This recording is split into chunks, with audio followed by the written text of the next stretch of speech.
Lately, I've noticed that many sensitive people no longer seem overwhelmed in the way we usually talk about overwhelm.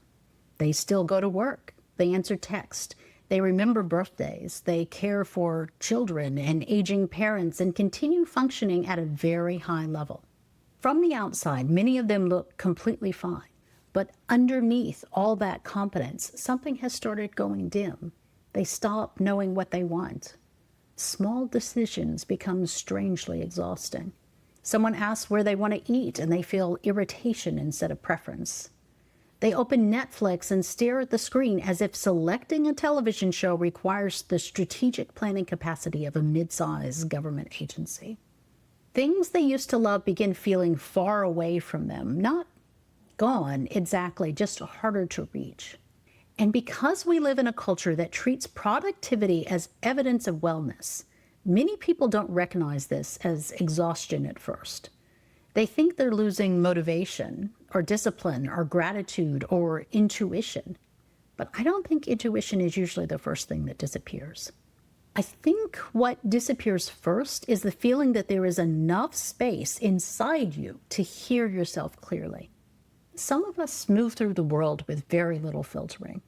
We absorb emotional atmospheres, news cycles, financial anxiety, other people's distress, subtle tensions, unfinished conversations.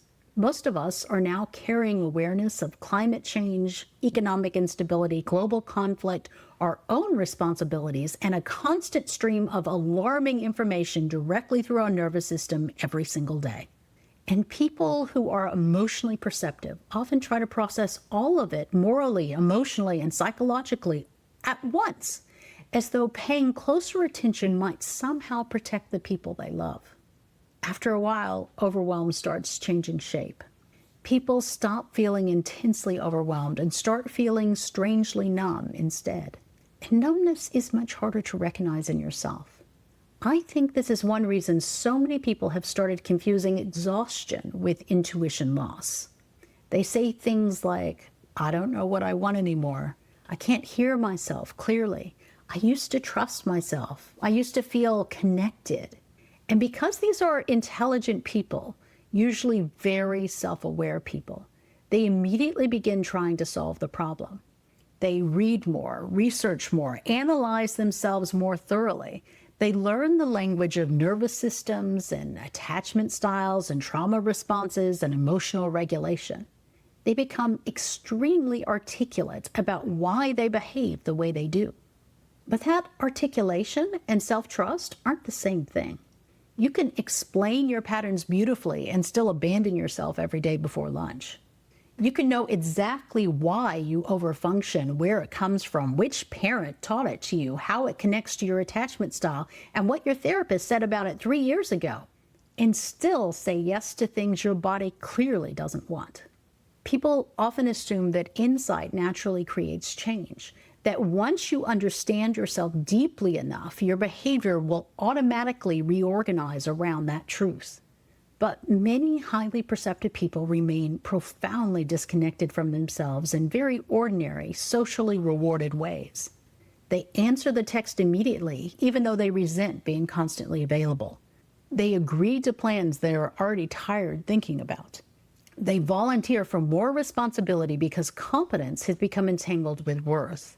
They continue relationships that exhaust them because disappointing other people feels more frightening than disappointing themselves. And because these behaviors are rewarded culturally, especially in women, many people don't recognize them as forms of self-abandonment at all.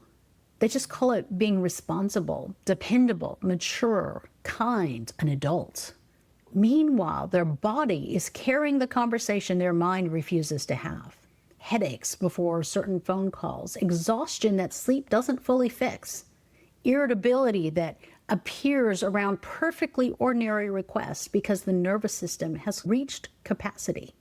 I see this constantly in people who are highly functional on the outside and deeply disconnected on the inside. The woman who can immediately sense the tension in a room, but can't identify her own exhaustion until she's sick. The person who spends 3 hours researching the best decision because they no longer trust the quieter voice that already knows the answer. The caregiver who can anticipate everyone else's emotional needs almost telepathically, but feels blank when asked what they themselves need. After a while, this creates a strange internal split. You become highly responsive to everything outside you and increasingly distant from what is happening inside you. Because our culture rewards responsiveness, many people don't recognize this as a problem at first. They answer the emails, meet the deadlines, remember the birthdays, continue functioning, sometimes at an extremely high level. And meanwhile, their inner life starts narrowing.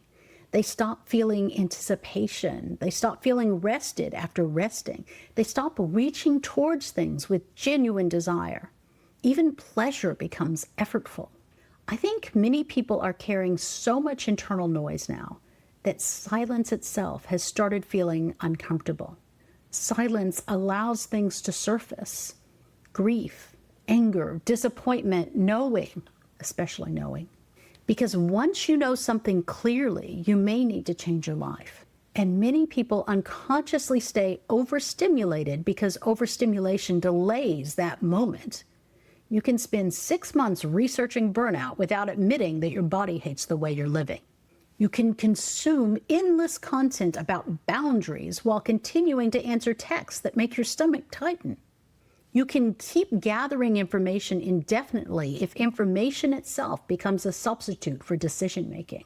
There's comfort in staying mentally crowded because clarity is disruptive. Once you know something clearly, your life may need to reorganize itself around that knowledge. And I think this is also why so many people feel strangely detached from their own lives right now. Not detached from responsibility. People are still functioning, and if anything, many people are functioning excessively well, but detached from aliveness, from spontaneity, from the feeling of actually inhabiting their own experience in their bodies while it's happening. Life starts becoming something to manage instead of something to participate in. And because our culture rewards management, optimization, productivity, and emotional self-control, people become extraordinarily skilled at operating while deeply disconnected from themselves. They know how to push through exhaustion, override discomfort, and remain outwardly pleasant long after resentment has started accumulating underneath the surface. What they often don't know anymore is how to stop, or how to listen, or how to recognize the difference between genuine intuition and accumulated fear. Because after years of overriding yourself, the body stops communicating in whispers. It starts speaking through illness, anxiety, exhaustion, irritability, numbness, and that strange heaviness that appears around the things you used to love. Many people assume that burnout is always dramatic, a collapse and inability to function. But some forms, maybe even most forms of burnout, are incredibly quiet. You keep answering emails, you continue showing up, you continue doing what needs to be done because it needs to be done. You just stop feeling fully alive in your own life. And this is where people become trapped in a painful cycle. The more disconnected they feel, the more they seek clarity externally. Another article, another podcast, another explanation, another framework, another person to tell them what they already know. Meanwhile, the deeper problem is often that they have lost the ability to remain connected to themselves in their bodies while discomfort is present. Because self-trust is easy when everything is calm.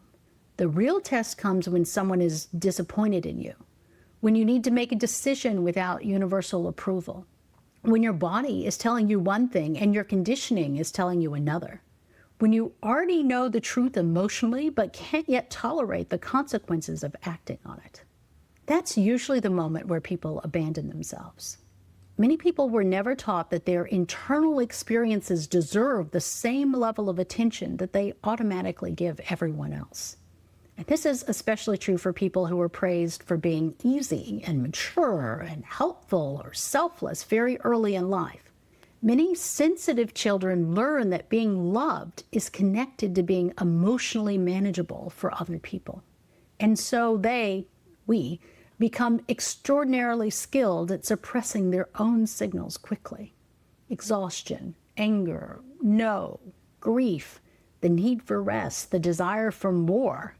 And after enough years of this, many people can't distinguish between peace and self-abandonment. That's a painful thing to realize, especially because from the outside their life may still look completely functional. But there is a profound difference between a peaceful life and a life where you have slowly disappeared from yourself. Many people feel that difference in their bodies long before they can articulate it consciously. The heaviness, the flatness, the strange feeling of moving through your days slightly removed from yourself. And I don't think the answer is becoming less sensitive. I don't think the answer is shutting down emotionally or to stop caring about the world. The world is heartbreaking right now in many ways. People aren't wrong for feeling that. The real question is whether you can remain open without becoming flooded, whether you can care deeply without abandoning yourself in the process. And rebuilding that discernment usually begins much more quietly than people expect. Usually it starts with noticing what your body has been trying to say for a very long time, the tightening before certain conversations, the exhaustion you keep talking yourself out of, the relief you feel when plans get canceled, the resentment underneath constant availability, the strange silence underneath all the noise. That's often where people begin hearing themselves again.